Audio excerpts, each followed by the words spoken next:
Olá, olá, seja muito bem-vindo, bem-vinda. Essa é a segunda parte da aula sobre ontologia, né? Então, no vídeo passado, nós vimos que a ontologia nasce como uma pergunta pelo ser. Na filosofia antiga, essa pergunta aparece ligada, principalmente na filosofia aristotélica, à ideia de substância, de forma, de potência e ato, né? Da causalidade. Na tradição medieval, isso ganha uma outra profundidade, o ser passa a ser pensado principalmente em relação à criação, à participação, à finitude, à transcendência. Mas agora, na modernidade, acontece uma mudança decisiva, né? A pergunta pelo ser, ela não desaparece, mas ela muda de lugar, ela muda de ponto de partida. A filosofia deixa de começar apenas perguntando o que são as coisas, qual é a estrutura da realidade, qual é a causa primeira dos entes, né? E começa a perguntar também como podemos ter certeza, como conhecemos, qual é o fundamento do conhecimento, o que a consciência pode afirmar com segurança. E esse deslocamento ele marca a entrada da filosofia moderna. E para entender esse movimento, René Descartes é uma figura central. Ele vive num contexto de crise e transformação, né, ali do Renascimento, expansão da burguesia, a ciência moderna se tornando, tomando protagonismo, nascendo ali, a matemática ganhando uma importância fundamental, a física explicando a natureza de outros modos, as autoridades filosóficas e teológicas medievais já não dão conta mais de garantir a certeza das coisas.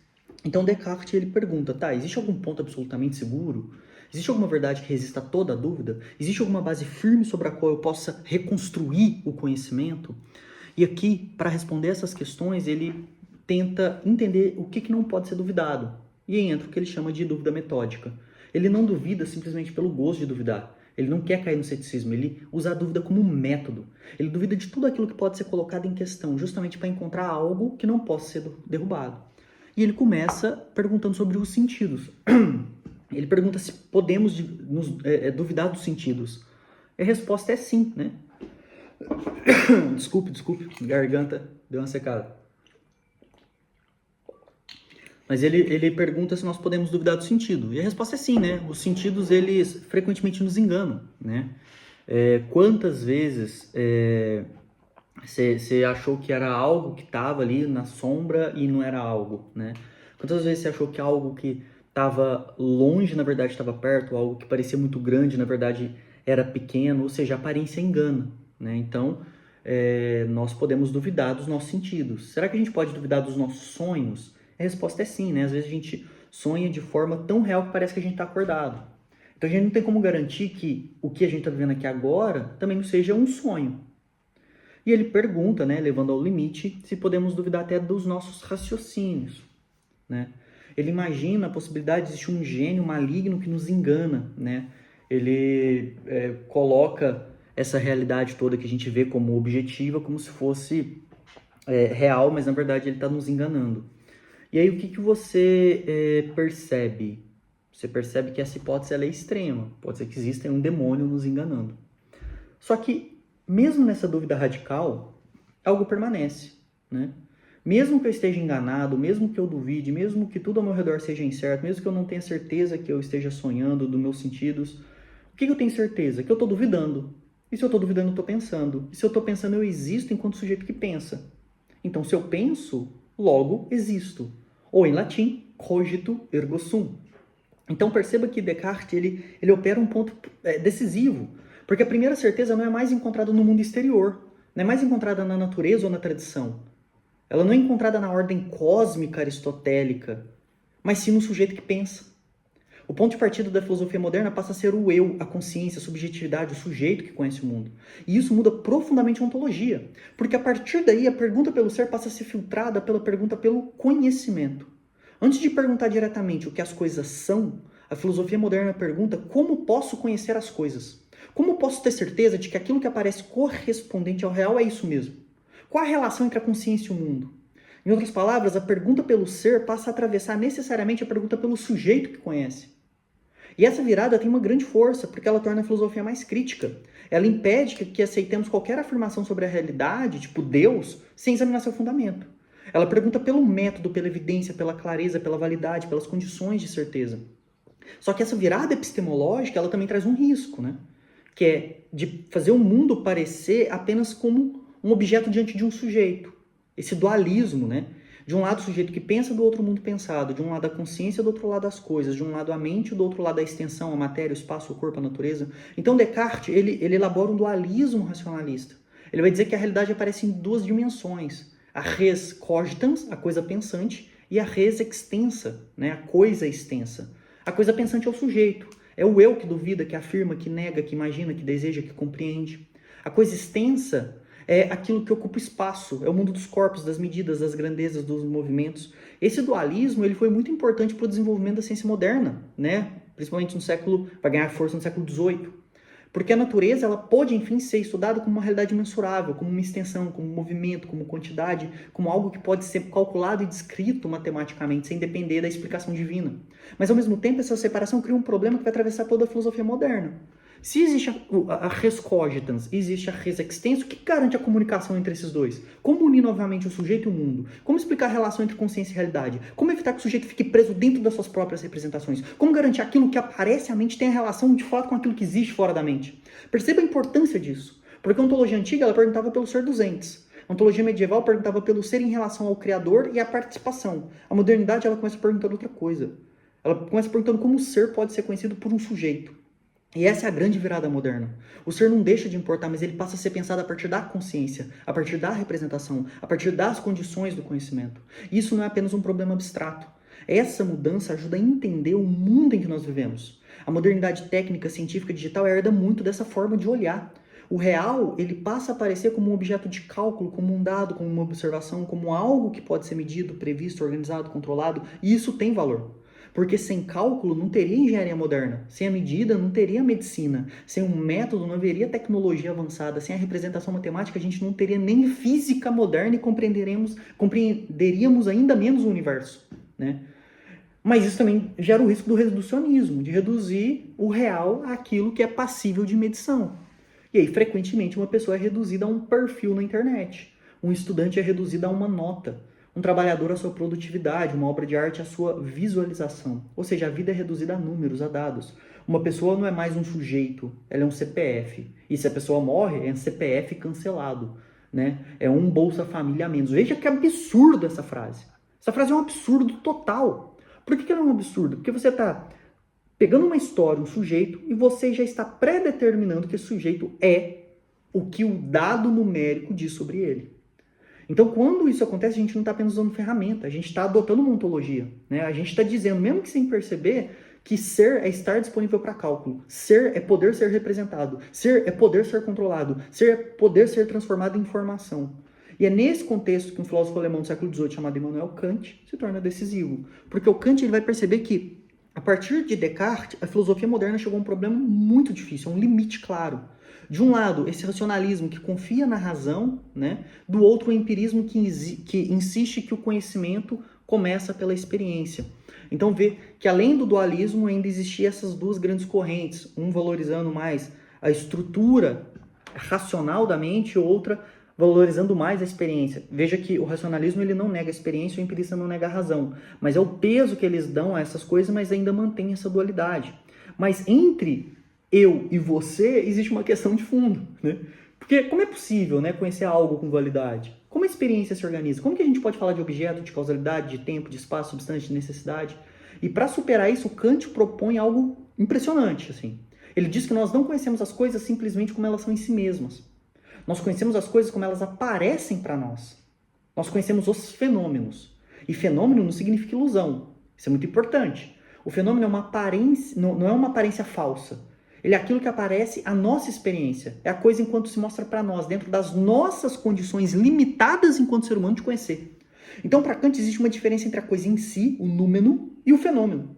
A coisa em si seria a realidade independentemente de como ela aparece para nós. Mas essa realidade ela é inacessível para a gente, né? A gente não consegue acessar, somos limitados. O que nós conhecemos é a realidade enquanto nós percebemos, a partir das condições da nossa sensibilidade, da nossa experiência e do nosso entendimento, da forma como nós organizamos a razão. A experiência. E aí, quais são essas condições de sensibilidade? Primeiro, Kant vai dizer que é o espaço e o tempo. Então perceba que o espaço e o tempo em Kant, ele existe dentro da sua cabeça, não no mundo. Você não consegue pensar algo fora do tempo, fora do espaço. O espaço e o tempo são formas da sensibilidade, são modos pelos quais uma pessoa organiza o espaço. Então tudo que nós percebemos aparece sempre num lugar, tudo que nós percebemos aparece sempre num tempo. Nós não conseguimos experienciar de forma alguma objetos fora de qualquer espacialidade, qualquer temporalidade. Se eu falar para você, pense em algo que não esteja no passado, no presente ou no futuro, você não consegue. Quando eu digo para você, pense em algo fora de um espaço, aí você vai falar, não, eu tô pensando no fundo preto. Não. Tira o espaço, tira o fundo preto, tira o fundo branco, pensa só num objeto. Pensa só numa flor flutuando sem espaço. Não consegue, porque essas são as condições da nossa mente. Né? Só que isso não basta, porque além dessa experiência, existe o entendimento. O entendimento organiza a experiência por meio do que o Kant chama de categorias. Né? Categorias como unidade, pluralidade, substância, causalidade, possibilidade, necessidade. Ou seja, quando nós percebemos o mundo, nós não recebemos simplesmente um caos de sensação. Nós organizamos essa experiência, nós fazemos relações, comparações, unificações, nós distinguimos, nós interpretamos a permanência e a mudança, nós reconhecemos a causa e o efeito. Então perceba que o conhecimento humano ele não é uma cópia passiva do mundo. A mente ela não é um espelho neutro, a mente ela é um objeto ativo, né, que vai varrendo esse mundo. E essa é a grande revolução kantiana. Não é o sujeito que se ajusta ao objeto. O objeto, enquanto objeto da experiência, aparece segundo as nossas condições. Ou seja, nós não vemos o mundo, né, de um ponto de vista absolutamente neutro. Nós vemos o mundo a partir das estruturas que tornam possível qualquer experiência do mundo. E essa ideia transforma profundamente a ontologia, porque o Kant não permite que a filosofia fale do ser como se pudesse simplesmente ultrapassar todos os limites da experiência e da razão humana. Ele não destrói a pergunta pelo ser, mas limita a nossa pretensão, né, a nossa ousadia, o nosso egocentrismo de conhecer o ser em si mesmo por meio da nossa razão. Então a pergunta deixa de ser apenas, tá, o que é o ser em si? Mas, sob quais condições algo pode aparecer como objeto para nós? Por isso o Kant ele é uma ponte fundamental entre a metafísica clássica e a filosofia contemporânea. Ele é fundamental. Ele mostra que a pergunta pelo ser precisa passar pela pergunta pelo aparecer. E isso será decisivo para a fenomenologia, como eu vou discutir mais para frente. Né? Então, a mente, de acordo com Kant, funciona de forma análoga ao que nós vemos hoje na rede social, por exemplo. Né? Quando você abre lá o seu Instagram, você não vê simplesmente um mundo. Você vê um mundo organizado por uma interface, né? Filtros, escolhas, algoritmos, critérios de relevância, recortes, formas de visibilidade. Então, aquilo que aparece para você não aparece de modo neutro, aparece já totalmente contaminado dentro dessa estrutura. E a mente, para Kant, funciona de forma parecida. Claro que a nossa mente não é uma rede social. Essa analogia tem limite. Mas ela ajuda a gente a entender uma ideia, né? O aparecer depende das condições. A gente não vê o mundo como o mundo é. Nada aparece para nós fora de alguma forma de organização. E em Kant, essas condições elas não são os algoritmos externos da rede social. São estruturas fundamentais da sensibilidade, o espaço, o tempo e as categorias kantianas. Com isso, Kant ele vai mudar o destino da ontologia. Porque a filosofia já não pode simplesmente falar do ser como se estivesse diante de uma realidade nua, despida. Ele precisa perguntar, tá, como que o real aparece para mim? Qual que é o papel da sensibilidade nesse aparecer? Qual é o papel do entendimento nessa organização? Quais são os limites do conhecimento humano? Quais são os limites da razão? Né? E Kant não consegue resolver isso. Mas ele prepara o terreno para o idealismo alemão. E aqui a gente entra em um outro momento importante, especialmente nos trabalhos de Fichte, Schelling e Hegel, que vão tentar responder esse problema deixado por Kant, né? Porque se só conhecemos os fenômenos, se a coisa em si permanece fora do nosso alcance, somos limitados, né? Como que a gente pode pensar a unidade entre o sujeito e o mundo? Como superar essa separação rígida, né? Esse dualismo que o Kant não consegue superar, ele critica, mas não supera, do sujeito aqui e a realidade aí. O idealismo alemão tenta mostrar que o sujeito e o objeto não devem ser pensados como duas coisas completamente isoladas. A realidade precisa ser compreendida como atividade, como processo, como desenvolvimento, como relação, como história. Eu não vou entrar nos pormenores do idealismo alemão. Se quiserem, eu posso fazer uma aula só sobre idealismo alemão. Mas, de modo geral, a gente pode separar aqui alguns pontos principais. Né? Em Fichte, o centro é a atividade do eu. O eu não é apenas uma substância parada, não é apenas uma coisa que observa o mundo de longe. O eu é uma atividade, o eu se afirma, encontra limites, age, organiza o campo do sentido. Então, para Fichte, a consciência ela não é passiva, ela participa ativamente da constituição do mundo e da experiência. O sujeito não é apenas um espectador, ele é um agente. Essa ideia é importante porque impede que pensemos o sujeito como uma caixa fechada, isolada do mundo. O sujeito é um movimento, é um esforço, é liberdade, ele é a relação com o limite. Em Schelling, esse problema vai aparecer de outro modo. Schelling ele quer superar essa oposição entre natureza e espírito, entre natureza e razão, né, entre Geist. Para ele, a natureza ela não deve ser pensada apenas como um mecanismo morto. A natureza é produtividade, é dinamismo, uma força criadora, é um processo. A natureza não é simplesmente o contrário da razão. Ela é uma realidade viva, de desenvolvimento, que encontra na nossa razão uma própria forma de consciência de si, porque somos partes da natureza. E essa visão é muito importante porque amplia a ontologia moderna. A realidade não é apenas um objeto para um sujeito, mas também não é só uma matéria passiva. A realidade ela é um processo criador. Ela produz formas, vida, organização produz consciência. E em Hegel, essa formulação ganha a forma mais sofisticada. Né? Teria que ter uma aula só para Hegel. Mas para Hegel, a realidade ela tem que ser compreendida como um processo histórico e dialético. O ser ele não é uma coisa parada. O ser se desenvolve, ele entra em tensão, ele produz contradições, ele supera formas anteriores, ele realiza-se no tempo. Então, para Hegel, não importa o começo ou o fim, o que importa é o processo, o percurso. A gente não pode compreender uma coisa isolando-a como uma foto. A gente tem que compreender algo acompanhando seu movimento, a sua gênese, as suas mediações, suas contradições, sua história. E isso é decisivo, porque a ontologia ela deixa de pensar o ser apenas como uma substância imóvel. Ela passa a pensar o ser também como um dever, como um vir a ser, como uma história, como uma realização, como um processo. Eu vou tentar usar um exemplo simples sem precisar entrar nos pormenores da dialética hegeliana. Mas, por exemplo, quando eu pergunto o que é uma pessoa, não basta eu olhar para o corpo dela nesse instante. 4h43 da tarde, 5 de junho. O Marlon está aqui. Não, porque o Marlon ele é história, memória, desejo, conflito, promessa, relação, mudança. Eu sou reconhecimento, eu sou um futuro aberto, um horizonte de possibilidades. Se eu quero entender a escola, não basta eu olhar para o prédio ou para os documentos da escola. Porque a escola não é só o prédio e os documentos. Também não é só os alunos. A escola é uma história de práticas, de valores, de conflitos, de expectativas, de relações, de projetos pedagógicos, de formas de autoridade, modos de formação humana. Quando eu olho para a sociedade, não basta só olhar para o IBGE, porque a sociedade é um processo histórico de disputa, de memória, de contradição, de transformação. Então perceba que o idealismo alemão ele é importante porque ele prepara uma visão mais dinâmica do ser. O real não é apenas aquilo que está dado. O real também é aquilo que se realiza, aquilo que se transforma, aquilo que se torna. Só que o idealismo alemão também será criticado, né? Especialmente porque em alguns momentos ele parece construir sistemas muito amplos, né? Muito ambiciosos, capazes de explicar a totalidade, né? Tudo é história. E a filosofia posterior vai começar a desconfiar dessas grandes construções. Principalmente com o avanço das ciências modernas, vai crescer uma suspeita contra uma ideia metafísica, né? A física, a biologia, a química, a matemática, a história, a linguística, as ciências sociais vão passar a oferecer explicações cada vez mais precisas sobre aspectos determinados do mundo. E aí vai surgir uma pergunta, essa metafísica ainda é necessária? A ontologia, a busca pelo ser geral, ainda tem lugar? Ou essas perguntas são apenas heranças de uma época anterior à ciência, são apenas reflexões pré-científicas? Essa crítica vai ganhar força com o positivismo, né, no século XIX. Para o positivismo, só tem sentido aquilo que pode ser observado, medido, verificado, submetido ao método científico. A metafísica, portanto, ela passa a ser vista com suspeita, né? Porque as suas perguntas são amplas demais, abstratas demais, difíceis demais de verificar. Essa crítica ela teve importância, porque ela obriga a filosofia a se posicionar de uma forma mais rigorosa, a cuidar melhor da linguagem, a evitar frases grandiosas que parecem profundas, mas não dizem nada com clareza. Mas essa crítica também tem limite, porque nem tudo que tem sentido pode ser reduzido a um modelo de verificação empírica, né? A dor de uma perda não se mede com temperatura, a dignidade humana não aparece no microscópio. A beleza de uma obra de arte não se reduz à fórmula. A liberdade não é simplesmente um dado laboratorial. O sentido de uma vida não cabe nas estatísticas.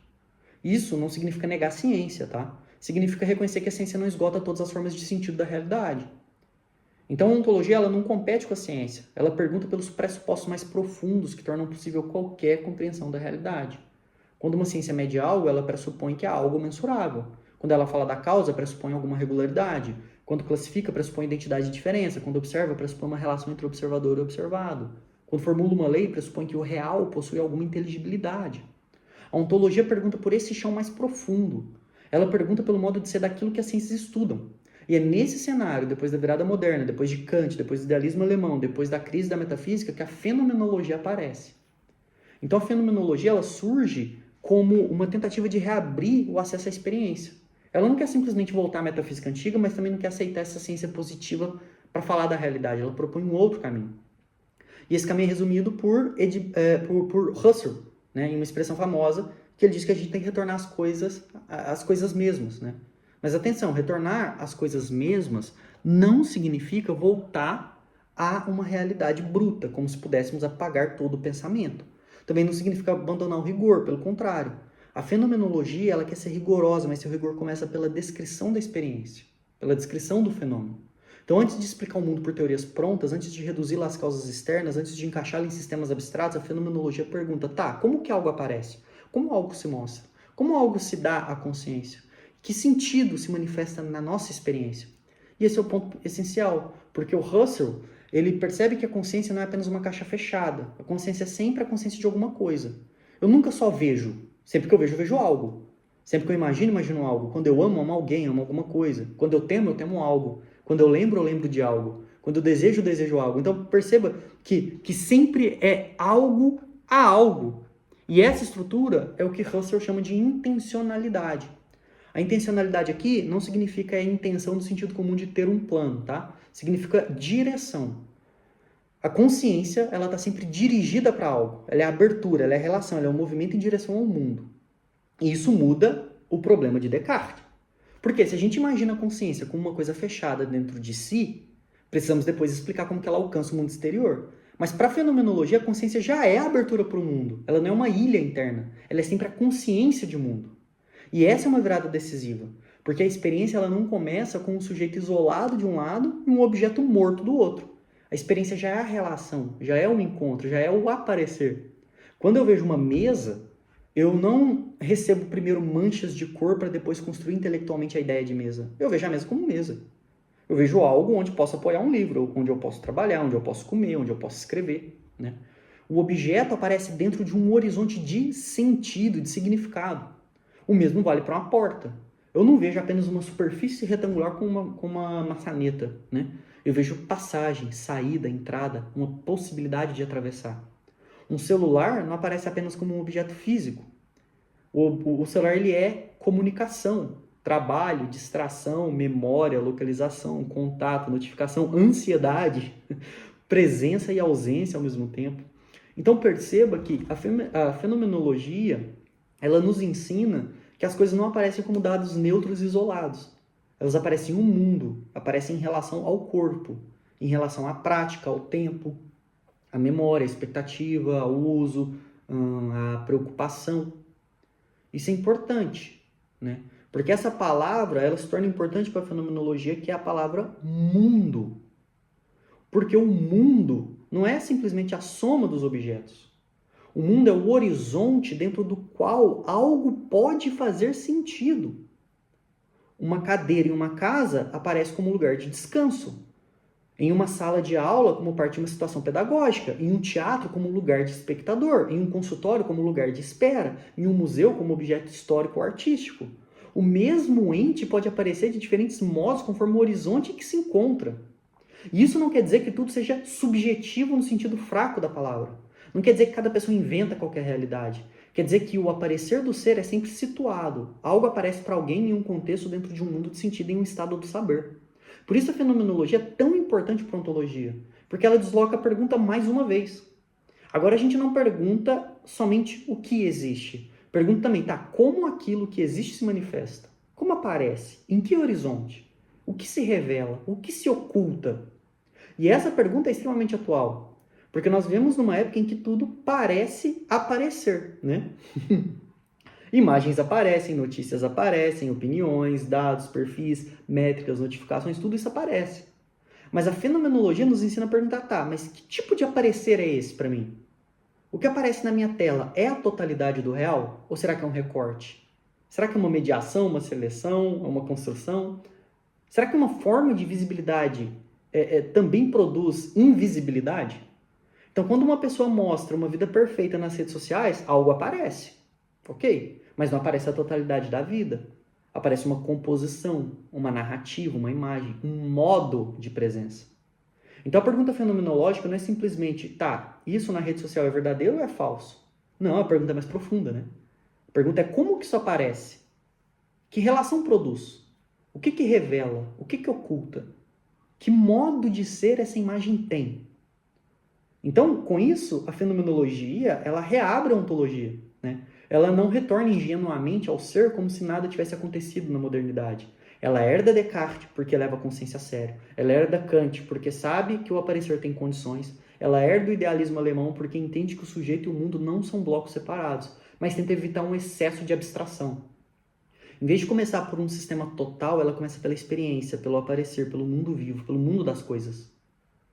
Depois, um estudante de Husserl, um maluco chamado Martin Heidegger, radicaliza essa questão. Ele parte da fenomenologia, mas recoloca a pergunta pelo ser de maneira ainda mais profunda. Para Heidegger, a filosofia ocidental muitas vezes esqueceu a pergunta fundamental pelo ser. Né? O tempo todo a filosofia, diz Heidegger, estudou os entes, as coisas, os objetos, as substâncias, as causas, as categorias, os sistemas. Mas esqueceu de perguntar pelo sentido do ser. E onde essa pergunta pode ser recolocada, então? Heidegger diz que na experiência humana. Não porque o ser humano seja o dono do universo. Não porque tudo gira em torno da gente. Mas porque o ser humano é aquele ente para quem o ser está em questão. Até onde se sabe, né? Uma pedra é, mas até onde se sabe, essa pedra não pergunta pelo sentido de ser pedra. Né? Uma árvore vive. Mas essa árvore até então não faz uma ontologia da vida. O ser humano existe de um modo diferente. Nós perguntamos, interpretamos, projetamos, tememos, esperamos, lembramos, escolhemos, nós sofremos e, por fim, nós morremos. Nós vivemos uma vida sabendo que vamos morrer. Então, o ser humano tem como simplesmente ser. Né? Ele se relaciona com o próprio ser. Por isso, Heidegger usa a expressão Dasein, ser no mundo, ou ser aí. Essa expressão é decisiva. Nós não somos uma mente isolada olhando para o mundo externo. Nós já estamos no mundo. Vivemos as relações, práticas, linguagem, história, tempo, possibilidades. Então, antes de teorizar sobre o mundo, nós já habitamos esse mundo sobre o qual nós teorizamos. Antes de transformar as coisas em um objeto de conhecimento, nós já lidamos com elas. Nós usamos as coisas, cuidamos, tememos, esperamos, construímos, perdemos, nós procuramos sentido. Então, a ontologia heideggeriana deixa de ser apenas uma teoria abstrata sobre objetos. Né? Ela passa a ser uma análise da própria existência, do modo como nós estamos no mundo, do modo como nós compreendemos, do modo como nós projetamos o futuro, carregamos um passado, lidamos com a finitude da vida, do modo como a morte dá peso à nossa existência. Essa mudança é muito importante, porque mostra que muitas angústias contemporâneas não são apenas psicológicas, também não são só sociológicas, elas são ontológicas. Quando alguém diz, olha, eu não sei quem sou, minha vida não tem sentido, eu estou sempre ocupado, mas não sei para quê, eu sinto que estou apenas funcionando, eu não consigo habitar minha própria vida. Né? Essa pessoa não está apenas expressando um problema emocional ou social. Ela está tocando uma pergunta sobre o modo de ser da existência. Que modo de ser é esse em que estamos sempre produzindo, sempre respondendo, aparecendo, nos comparando, sempre tentando acompanhar fluxos que não param nunca? Então a ontologia pergunta, tá, a gente está vivendo ou apenas operando? Estamos escolhendo ou apenas reagindo? Estamos habitando o mundo ou apenas circulando por sistemas? Estamos existindo ou apenas funcionando? E é aqui que a fenomenologia de Heidegger torna a pergunta pelo ser novamente concreta. A ontologia não é uma abstração distante, ela toca a experiência cotidiana. Ela pergunta pelo modo como o mundo aparece para nós, pelo modo como nós compreendemos, como o tempo nos atravessa, como a técnica molda a nossa presença, pelo modo como a linguagem abre e fecha sentidos. Então agora a gente pode organizar esse percurso. Né? Porque primeiro, a modernidade desloca o ponto de partida para o sujeito, né? Com Descartes, a busca pela certeza encontra seu fundamento no eu que pensa. Depois, Kant mostra que não conhecemos as coisas simplesmente em si mesmas, mas como fenômenos, isto é, elas aparecem sob as condições da sensibilidade do entendimento. Depois, o idealismo alemão, ele tenta superar a separação entre sujeito e objeto, pensando na realidade como atividade, processo, natureza, espírito, história. E aí a crise da metafísica obriga a filosofia a repensar seu próprio método, sua linguagem e as suas pretensões. Então, a fenomenologia reabre a pergunta pelo ser a partir do aparecer, da experiência e do mundo vivo. E Heidegger radicaliza essa reabertura mostrando que a pergunta pelo ser passa pela análise da existência, né, da temporalidade, da finitude, do Dasein, do ser aí, do ser no mundo. Essa passagem é fundamental para o restante da nossa aula. Porque agora a gente não pergunta mais pelo ser apenas como uma estrutura distante, mas um ser enquanto ele se manifesta, enquanto aparece, enquanto é interpretado, enquanto é vivido, enquanto se torna uma questão para nós. E aqui a gente chega numa ideia decisiva. Nós não somos espectadores neutros do ser, nós participamos do ser. Estamos dentro do mundo que tentamos compreender. Quando a gente estuda a natureza, não estamos fora da natureza, nós somos também natureza. Quando estudamos a sociedade, não estamos fora da sociedade, nós somos seres sociais. Quando estudamos a linguagem, não estamos fora da linguagem, a gente está pensando dentro dela. Quando perguntamos pelo ser, não estamos fora do ser, somos aqueles que perguntam a partir do próprio ser. E essa é uma das razões pelas quais a ontologia é tão difícil. A gente não está olhando para o objeto externo qualquer, a gente está olhando pelo horizonte que torna possível qualquer pergunta. Por isso a fenomenologia ela será tão importante para nós daqui em diante. Porque ela nos ensina a desacelerar, a olhar melhor, a descrever antes de reduzir, a perguntar como algo aparece antes de encaixá-lo numa explicação pronta. Ela nos ensina que toda presença tem um modo de aparecer, que todo aparecer acontece em um horizonte, que todo horizonte revela algumas coisas e oculta outras. E isso nos prepara para o nosso próximo passo. A partir de agora a gente vai olhar para a ontologia não apenas como história das ideias, mas como estrutura da experiência. É a gente se perguntar, tá, como o ser se manifesta, como o ser é interpretado, como o ser se realiza na ação humana, e como o ser aponta para questões últimas de sentido, fundamento, unidade, bondade, beleza. Porque a pergunta pelo ser não desaparece quando saímos da metafísica clássica. Ela retorna no sujeito moderno. Retorna nas condições da experiência, na história, no aparecer, na existência. E retorna, sobretudo, sempre que perguntamos que tipo de realidade está diante de nós e que modo de ser estamos vivendo. Então, perceba que a pergunta pelo ser, que antes aparecia ligada à substância, à criação, à essência, à existência, à participação, passa na modernidade por uma grande virada. Por uma grande virada. Né? Só que veja, isso nos deixa aí questões abertas, né? Porque se o mundo não pode mais ser pensado ingenuamente como algo simplesmente dado, se a consciência também não pode ser pensada como uma caixa fechada, como podemos reencontrar o ser? Como podemos falar da realidade sem cair nem num realismo ingênuo, nem num subjetivismo fechado? Né? E aí a fenomenologia se torna decisiva. A fenomenologia nasce como uma tentativa de voltar à experiência. Não a experiência entendida de um modo superficial, mas a experiência como um lugar onde o mundo se mostra, onde as coisas aparecem, onde o sentido começa a se formar. Né? Então é por isso que o Husserl diz que a gente tem que retornar às coisas mesmas. Né? E essa frase precisa ser bem entendida, porque retornar às coisas mesmas não significa abandonar o pensamento, não significa rejeitar a ciência, não significa voltar a uma visão ingênua da realidade. Significa suspender por um momento as explicações prontas. Significa não começar pela teoria, não começar pelo sistema, não começar pelo conceito abstrato. Significa perguntar antes como isso aparece, como isso se mostra, como isso se dá à experiência, qual é o modo de presença desse fenômeno. Então perceba que a fenomenologia ela se configura como uma filosofia da atenção. Ela pede que olhemos de novo para aquilo que parecia óbvio. Ela pede que descrevamos antes de reduzir, que escutemos o modo como as coisas se manifestam antes de encaixá-las numa explicação já pronta. E isso é fundamental para a ontologia. Porque a pergunta pelo ser não é apenas o que existe, mas é como isso aparece. O que se revela, o que se oculta, quais sentidos estão em jogo. E essa é a entrada propriamente fenomenológica na ontologia. Né? Mas agora a gente precisa sentar com calma e discutir alguns conceitos fenomenológicos fundamentais, mas isso fica para a próxima etapa. Muito obrigado e até!